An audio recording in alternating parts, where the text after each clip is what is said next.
Hello friends, आप देख रहे हैं इंग्लिश। और आज इस वीडियो में हम जानेंगे आईटीआर अगर आप फाइल करते हैं तो आईटीआर में सेक्शन 10 के अंतर्गत हमें कुछ एग्जाम्पशंस मिलती है, यानी कि ऐसे हमारे ट्रांजैक्शन होते हैं या फिर ऐसे इनकम होते हैं जिनके ऊपर सरकार के द्वारा ही टैक्स नहीं लगाया जाता है।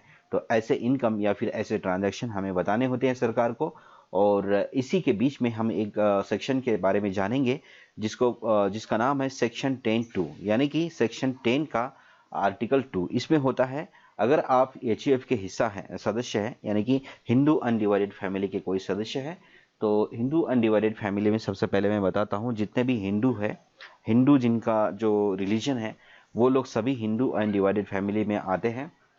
और ऐसे सदस्यों में सदस्य के रूप में किसी व्यक्ति द्वारा कोई भी आय कर से मुक्त है। यहाँ व्यक्ति द्वारा प्राप्त आय का भुगतान परिवार की आय से किया जाना चाहिए। ठीक है, यानी कि कहने का मतलब यह है कि एचयूएफ का मतलब एक मुखिया होता है, उसमें आगे चलकर मैं आपको बहुत क्लियरिटी से बताऊंगा। सबसे पहले तो ये जान लीजिए कि सेक्शन 10(2) के अंतर्गत, सेक्शन 10 के आर्टिकल 2 के अंतर्गत आपको एग्जाम्पशंस मिलता है अगर आप एचयूएफ का हिस्सा है। तो एचयूएफ का हिस्सा होने के लिए आपको आपके पास अकाउंट भी होना चाहिए एचयूएफ का। अगर आप बैंक में जाएंगे, आपकी बड़ी फैमिली है, एक ही फैमिली है, आपके अकाउंट बन सकते हैं। सेविंग अकाउंट मतलब जितने भी प्रकार के सेविंग अकाउंट है वो सारे के सारे एक एचयूएफ फैमिली के बन सकते हैं। उनका पैन कार्ड भी अलग होता है। ठीक है, ध्यान रखिएगा, एचयूएफ फैमिली का पैन कार्ड भी अलग होता है।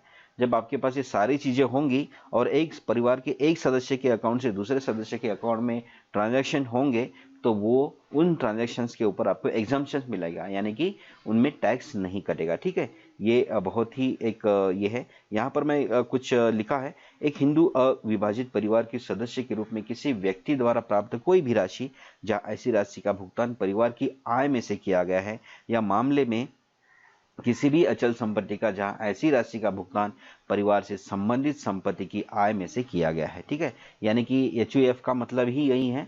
अगर आप एचयूएफ के अंतर्गत छूट लेना चाहते हैं तो आपको यहाँ पर यहाँ जैसे चार्ट दिख रहा है, एक परिवार का एक मुखिया होता है जो सबसे बड़ा सदस्य होता है और उसका वो मालिक भी होता है। फिर उसके बच्चे हो जाते हैं, फिर बच्चे जैसे बच्चे जन्म लेते हैं, जन्म लेते ही उनकी सदस्यता ऑटोमेटिकली वहां पर हो जाती है। ठीक है, अगर आप एचयूएफ के हिस्सा है तो अगर जो भी एचयूएफ में अगर अभी इस वक्त शामिल होंगे तो उनको पता होगा कि जैसे जैसे ही बच्चे ने जन्म लिया वो उसका हिस्सा हो जाता है। जब तक अगर खास करके महिलाओं से संबंधित अगर उनकी शादी जब तक नहीं होती, अगर महिला अविवाहित है तो वो एचयूएफ का हिस्सा बन जाती है। ठीक है, इस तरह से ये चार्ट में देखिए, इस तरह से एचयूएफ होता है। इसमें बहुत सारे सदस्य होते हैं। अब इसमें से किसी भी सदस्य में फॉर एग्जाम्पल क्योंकि इनकम टैक्स का मामला है तो जाहिर सी बात है या फिर कोई इनकम होगा या फिर कोई बिजनेस होगा। जैसे कि आपने देखा था पहले हीरो होंडा में जो टाइटल है वो एक एचयूएफ फैमिली है। ठीक है, हीरो की किसी उसमें बहुत सारे बच्चे हैं उनके, उसमें कोई किसी के नाम पे कोई पहिया बनाने वाली फैक्ट्री है, किसी के नाम पे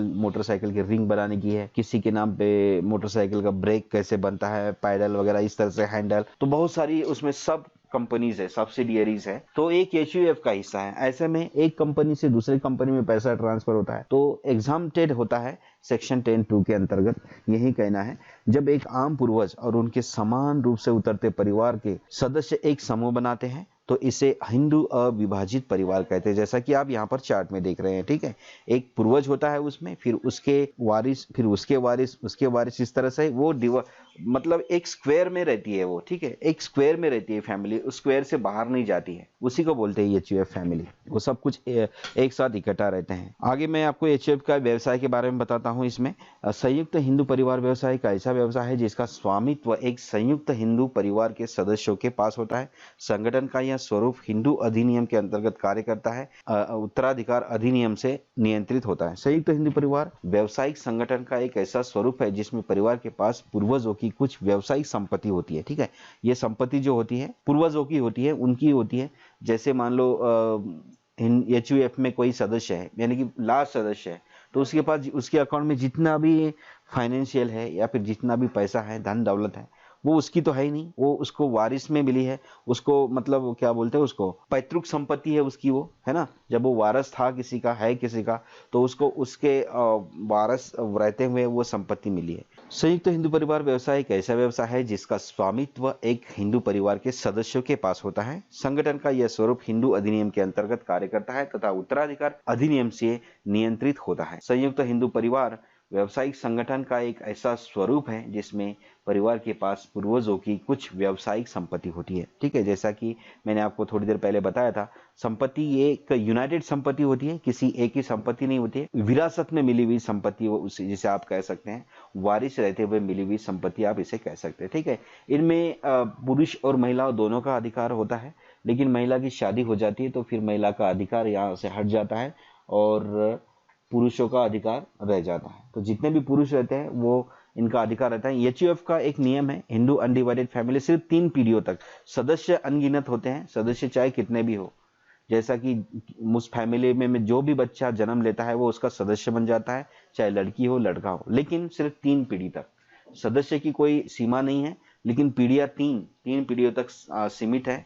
यानी कि ये आप लगा लीजिए तकरीबन 250-300 साल तक ये एक एचयूएफ का पैन कार्ड आप कह सकते हैं या फिर फॉर्मेशन कह सकते हैं रहता है। उसके बाद इसे मान्यता नहीं रहती। ऐसा ही कुछ है 3 पीढ़ियों तक, या फिर उससे ऊपर वाली पीढ़ी हट जाती है। वो वैसे भी हट जाती होगी क्योंकि जब पूर्वज होते हैं तो जो बुजुर्ग होते हैं तो वैसे ही उनकी उम्र हो जाती है तो देहांत उनका हो ही जाता है। तो ये ऑटोमेटिकली 3 पीढ़ियों तक सीमित रहता है। तो जैसा मैंने थोड़ी देर पहले आपको बताया कि एचयूएफ में कौन कौन होता है, कि जैसा जो भी बच्चा जन्म लेता है वो जन्म से ही उसका संयुक्त परिवार का हिस्सा बन जाता है। उसमें कोई अलग से कोई किसी को या मीटिंग लेने की जरूरत नहीं है, कोर्ट में जाने की जरूरत नहीं है, कहीं कुछ नहीं, वो ऑटोमेटिकली वो उस परिवार का हिस्सा बन जाता है, एचयूएफ परिवार का। इस स्लाइड में हम बात करेंगे कि एचयूएफ कैसे बनाते हैं। जैसे मैंने आपको शायद थोड़ी देर पहले इस वीडियो में बताया होगा। वीडियो में आगे बढ़ने से पहले मैं आपको विनती करना चाहूँगा, हमारे चैनल को बहुत सारे लोग देखते हैं लेकिन सब्सक्राइब बहुत ही कम लोग करते हैं। अगर आपको हमारे वीडियोज़ अच्छे लगते हैं, जानकारी अच्छी लगती है तो ज़रूर हमारे चैनल को सब्सक्राइब करें, क्योंकि बाज़ार में इसी तरह की इन्फॉर्मेशन लेने के लिए आपको कुछ पेमेंट करना होता है, कुछ पैकेज को खरीदना होता है। वही इन्फॉर्मेशन हम हमारे चैनल पर फ्री उपलब्ध कराते हैं। अगर आपको ये जानकारी अच्छी लगती है तो ज़रूर हमारे चैनल को सब्सक्राइब करके हमारा मनोबल बढ़ाएं। देखिए, अभी इस स्लाइड में मैं आपको बताऊंगा कि एचयूएफ कैसे बनाते हैं। एचयूएफ के लिए क्या होना ज़रूरी है, एक आपका फैमिली होनी ज़रूरी है, बहुत बड़ी फैमिली जिसका एक पूर्वज है और उसके फिर बाकी सदस्य हैं। दूसरी बात यह है कि आपका एक सेविंग अकाउंट होना चाहिए। सभी प्रकार के सेविंग अकाउंट एचयूएफ के बनते हैं और आप किसी भी बैंक में जाइए वहां पर बनते हैं। आईसीआईसीआई बैंक के खास करके बहुत सारे एड्स आते हैं एचयूएफ अकाउंट बनाने के लिए। और उसके बाद एचयूएफ का एक पैन कार्ड होता है, अलग से होता है, उसकी भी जानकारी आपको मिल जाएगी। अगर आप व्यवसाय कर रहे हैं, आप टैक्स में बचत करना चाहते हैं, एग्जाम करना चाहते हैं, तो आप एचयूएफ एक फैमिली बना सकते हैं। क्योंकि एक पूर्वज है, संपत्ति तो पूर्वजों से ही मिलती है, जैसे कि खेती है या फिर कोई फैक्ट्री है ना। एकदम से तो अचानक से कोई अमीर आदमी पैदा नहीं होता है, उसको विरासत में ही मिलती है। तो इसमें एक और आपको एक एग्जांपल देता हूँ एचयूएफ का, खास करके जैसे कि संपत्ति, जैसे हम लोग बोलते हैं कि भाई अमाउंट ट्रांसफर, तो कैसे हो सकता है अमाउंट ट्रांसफर। देखिए, मैं आपको बता देता हूँ। एक कोई आदमी है और उसकी एक ही लड़की है, एक ही बच्ची है, उनकी दोनों दंपत्ति हैं, उनकी एक ही बच्ची है। वो बहुत बुजुर्ग हो चुके हैं, बच्ची की शादी हो गई है और बच्ची अपनी दूसरी जगह चली गई, तो उनकी एचयूएफ फैमिली का हिस्सा वो अब नहीं है क्योंकि उसकी शादी हो गई है। लेकिन क्योंकि उनकी वो एक ही पुत्री है, जब कुछ दिन के बाद उनका देहांत हो जाएगा तो उनके अकाउंट में जितना पैसा होगा या फिर जो संपत्ति उनके नाम पे होगी, चल अचल संपत्ति, वो ऑटोमेटिकली उस बच्ची के पास जाएगी। क्यों? क्योंकि उसका और कोई वारिस नहीं है। तो ऐसी कंडीशन में जो विवाहित लड़की है, विवाहित महिला है, वो उसकी वारिस बन जाती है और वो सारी संपत्ति जब उसके नाम पे ट्रांसफर होने लगती है तो ऐसे कंडीशन में उसे कोई टैक्स देने की जरूरत नहीं है। शायद ऐसा ही मुझे समझ में आ रहा है इसका अध्ययन करने से। तो यही एचयूएफ है।